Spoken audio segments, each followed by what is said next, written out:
Madam এক minute সবসময় না চোখের জল ফেলে বিশ্বজয় করা যায় না।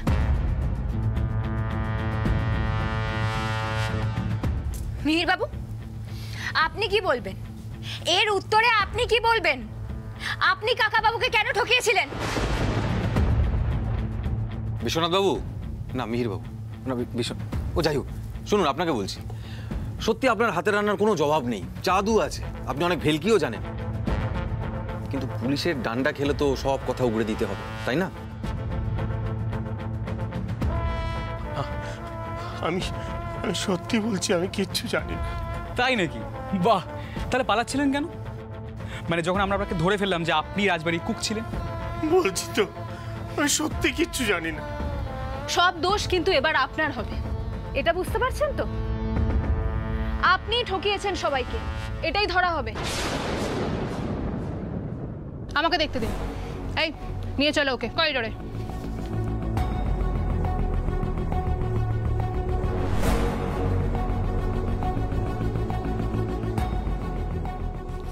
যা জানো সব বলো, নহলে কিন্তু। ম্যাডাম, আমার লোকজন কিন্তু 1 মিনিটে সত্যিটা টেনে বের করে আনবে, আপনি বাঁচবেন না। স্যার, আপনাকে শুধু অফিশিয়াল একটা কমপ্লেন করতে হবে, ওই মিহিরের বয়ানের পর।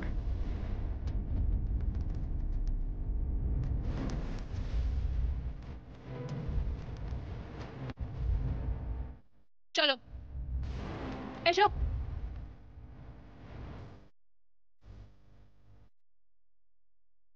বলো, সবার সামনে বলো, যেগুলো আমাদেরকে বললে সেগুলোই বলো। আমি তো ওই মরার মতো বাঁচার খেলা দেখাতাম তো। এই একদিন রাজমহল থেকে ছোট রানীমা লোক পাঠিয়ে, গাড়ি পাঠিয়ে আমাকে চৌধুরী মহলে নিয়ে আসে, বলে আমাকে খেলা দেখাতে হবে ছোট রাজাবাবুর সামনে, অনেক অনেক টাকা পাবো।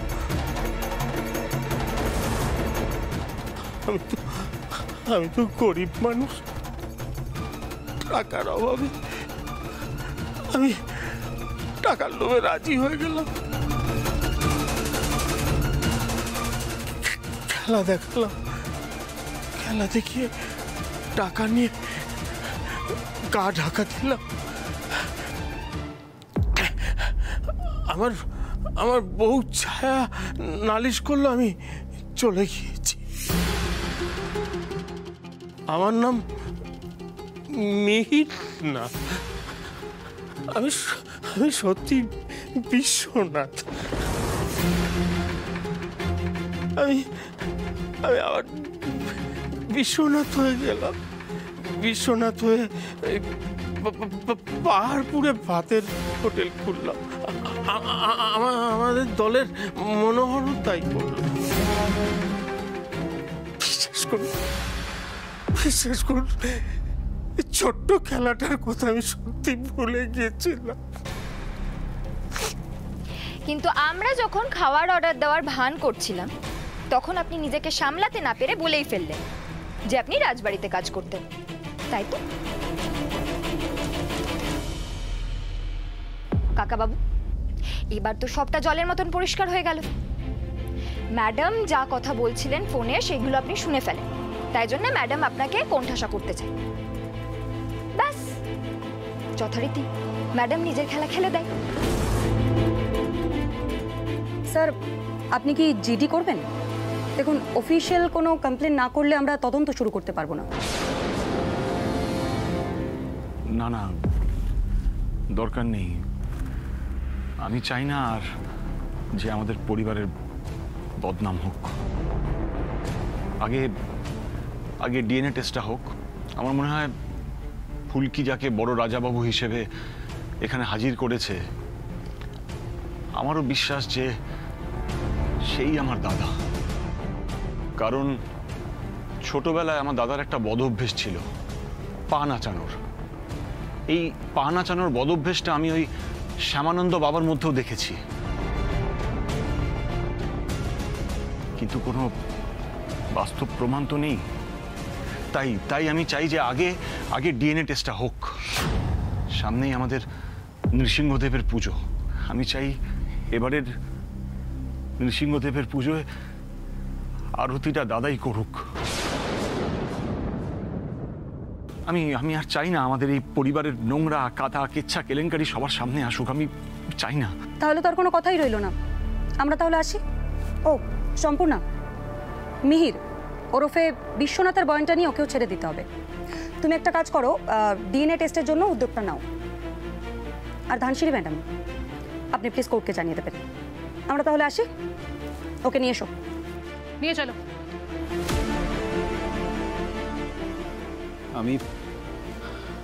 আমি আপনাদের সকলকে একটা অনুরোধ করতে চাই। এই অবস্থায় আমাদের পরিবারের একটু ব্যক্তিগত সময়ের প্রয়োজন, তাই আপনারা যদি সেটা কনসিডার করেন খুব ভালো হয়। মানে আমাদের চলে যেতে বলছো, তাই তো? আমরা চলেই যাচ্ছিলাম। আমার প্রশ্ন শুধু ধানু দিদিকে নিয়ে। কাকাবাবু, ধানু দিদি কি আপনাদের পরিবার? হ্যাঁ কি না? ফুলকি, কি হচ্ছেটা কি? চলো এবার আমরা যাই, এসো। না ধানু দিদি, তুমি এই বাড়ির বউ। ওরা নিজেরা তোমাকে পছন্দ করে এনেছে, তাই না ম্যাডাম? হয়তো আপনি নিজের অপরাধ ঢাকার জন্য এনেছিলেন, সেটা তো পারলেন না, তা এখন তাড়িয়ে দিচ্ছেন। না ফুলকি, ধানসিঁড়ি এ বাড়ির বউ ছিল, এখনো আছে। ধানসিঁড়ি কোথাও যাবে না, সব ফয়সলা ওর সামনেই হবে। আর আদি, এটা আমার হুকুম বলতে পারো। আজকের পর থেকে তুমি ধানসিঁড়ির সঙ্গে কোন রকম খারাপ ব্যবহার করবে না, আমি কিন্তু বরদাস্ত করব না। ধানসিঁড়ির পেশা ওর নিজস্ব, ও কোন কেস লড়বে কোন কেস লড়বে না সেটা ওর ব্যক্তিগত সিদ্ধান্ত। কেউ কোন রকম ওর উপর জোর খাটাতে পারবে না। ধানসিঁড়ি মা, তুমি আদিত্যকে আর একটা সুযোগ দাও।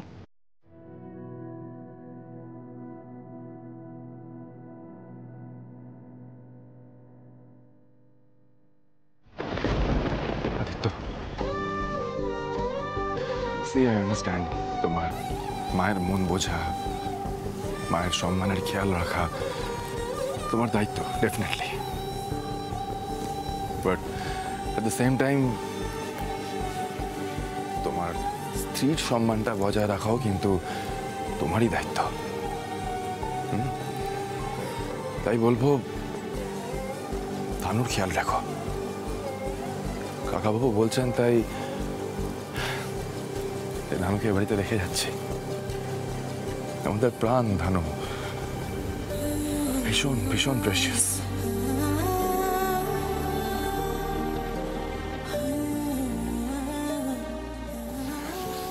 কাঁদিস না, কাঁদিস না।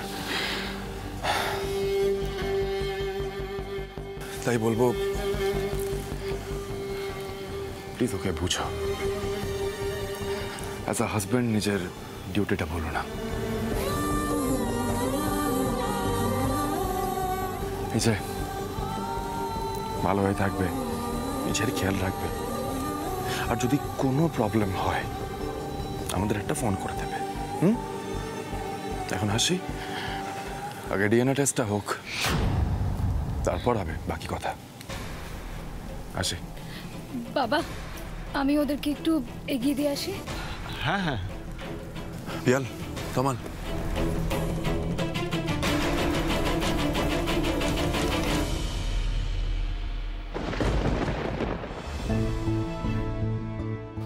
বাবা, বাবা, আমার মনে হয় মায়ের তরফ থেকে অনেকগুলো কথা বলার আছে। দেখো, মাকে অনেকে অনেক কিছু বলছে, আর তুমিও কিছু পুরনো কথা ধরে রেখে মায়ের উপর রাগ করে আছো।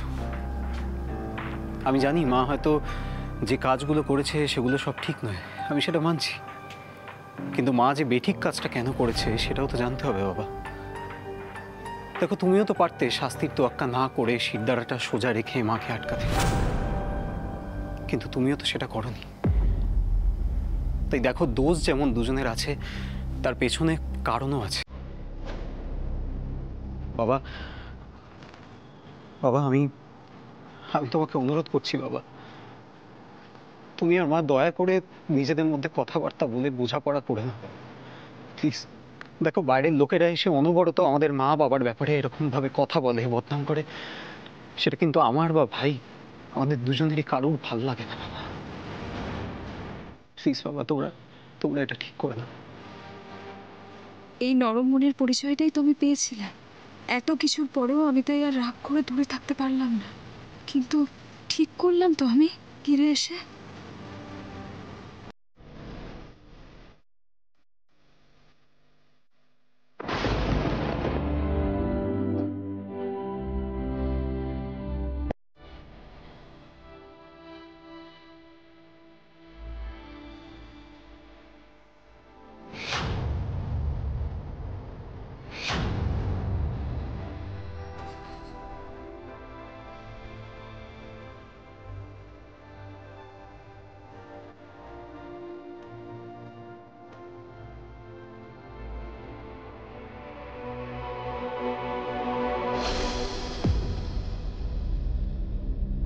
মা কালী, থানু দিদি আর আদিত্যদার সম্পর্কটা যেন কখনো না ভাঙে। থানু দিদি যে আদিত্যদাকে খুব ভালোবাসে, এটা দেখো তুমি। আমাদের লড়াইতে যেন ওদের সম্পর্কটা না শেষ হয়ে যায়।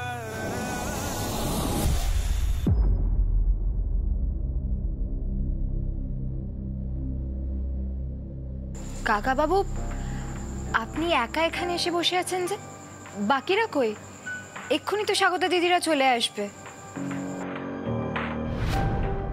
আচ্ছা কাকা বাবু, কাল আমরা চলে যাওয়ার পর ম্যাডাম কিছু বলছিলেন? নিশ্চয়ই খুব ঝামেলা হয়েছে।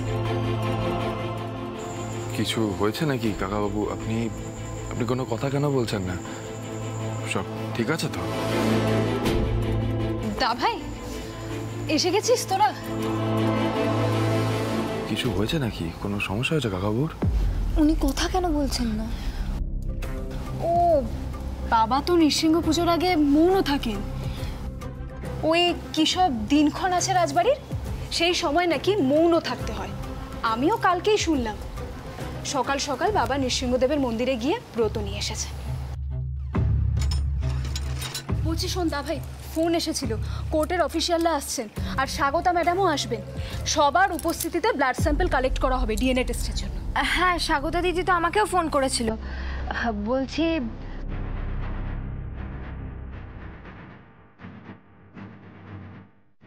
বলছি কালকে আমরা চলে যাওয়ার পরে রাতে আদিত্যদা তোমায় কিছু বললো? বিশেষ কিছু বলেনি ফুলকি, তবে কালকেও ঘরেই ছিল আর ব্যবহারও ভালোই করেছে। আমি বাবা আর আদি একসাথে ডিনার করেছি, তারপর বাবা ঘরে চলে গেলেন। যাক, তুই ঠিক আছিস, সেটাই অনেক। ম্যাডাম বোধহয় ভাবতেও পারেননি যে এইভাবে ডিএনএ টেস্টটা হবে। ওই তো ওনারা এসে গেছেন। আসুন আসুন আসুন। যার ব্লাড স্যাম্পল কালেক্ট করা হবে উনি এখানেই আছেন। বাড়ির সকলকেই ডাকুন, সকলের উপস্থিতিতেই স্যাম্পল কালেক্ট করা হবে। আর উইটনেস হিসাবে ফ্যামিলির দুজনের সই লাগবে। এই তো সবাই এসে গেছে। হ্যাঁ, আমার মা আসছেন, মায়ের শরীরটা খুব একটা ভালো নেই, তবে আপনারা আপনাদের মতো কাজ শুরু করতে পারেন। দিন আমাকে পেপারসগুলো দিন, আমি সাইন করে দিচ্ছি। আমি ফুলকি দাসের লয়ার। আপনারা শুরু করুন।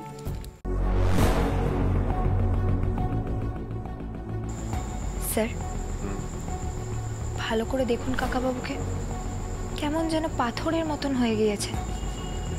কাল তো অন্য রকমের লাগছিল।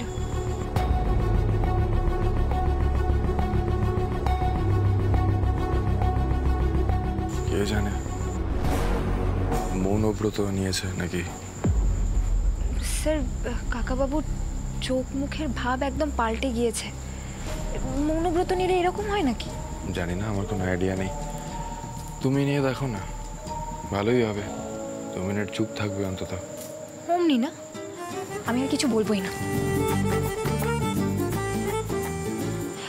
স্যার বলছি, ম্যাডাম কোথায়? ম্যাডাম তো এলো না।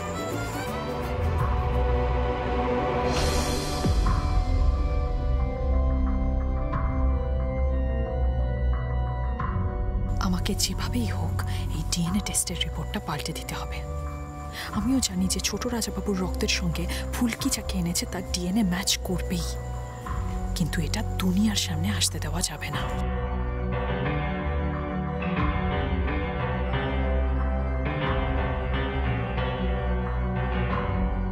ম্যাডাম কি দেখছেন?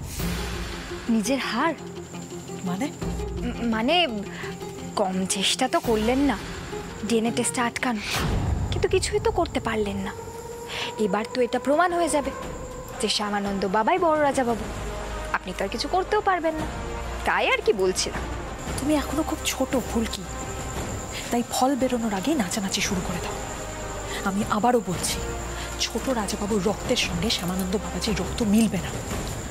ডিএনএ খুব কম ম্যাচ করবে, তুমি দেখে নিও। ম্যাডাম কেন মনে হচ্ছে যে আপনি আবার কোনো কারসাজি করছেন? এবার আপনার কোনো কারসাজি কাজে আসবে না ম্যাডাম। যদি কোনো কৌশল করার চেষ্টা করেন তাহলে কিন্তু আমি ছেড়ে দেব না, এটা মাথায় রাখবেন।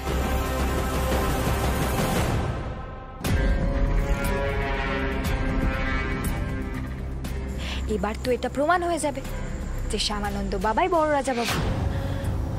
আমাকে যেভাবে হোক একটা উপায় বার করতে হবে ডিএনএ টেস্টের রিপোর্টটা পাল্টানোর, নয়তো আমি তো সব দিক থেকে শেষ হয়ে যাব। কাকে ফোন করব? কাকে? অ্যাডভোকেট চ্যাটার্জিকে ফোন করব? উনি কি কোনোভাবে গাইড করতে পারবেন?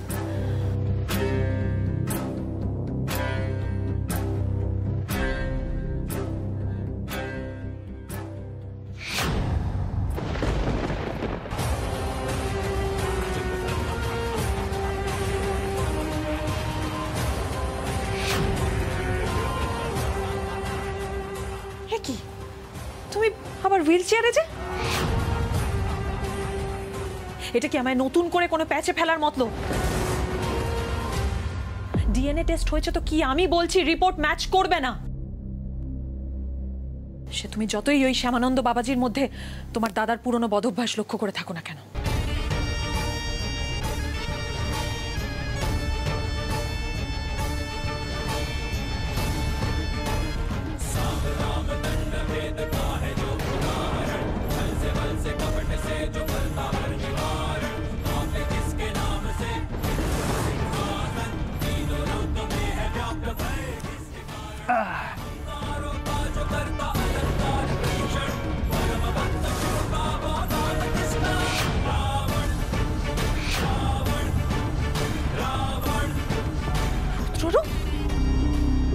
সারপ্রাইজ! ও সারপ্রাইজ সারপ্রাইজ! হ্যাঁ, ভালো হয়েছে না মুখোশটা? আরে ভয় পাবেন না, ভয় পাচ্ছেন কেন? তো মুখোশ, আপনি অত চিন্তা করবেন না। ওই ডিএনএ টেস্টে কোনো ম্যাচ ফ্যাচ কিছু হবে না, বুঝতে পেরেছেন? মানে? মানে আবার কি? অদ্ভুত তো, এত অবাক হওয়ারই বা কি আছে? আমি তো আপনাকে আগেই বলেছিলাম ম্যাডাম যে রুদ্ররূপ সান্যালকে কখনো আন্ডার এস্টিমেট করবেন না, বারবার করে বলেছি।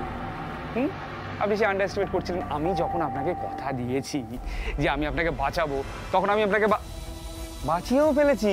দেখুন না, এত কাণ্ড করলাম আমি, হ্যাঁ, আপনি জানতেও পারলেন না।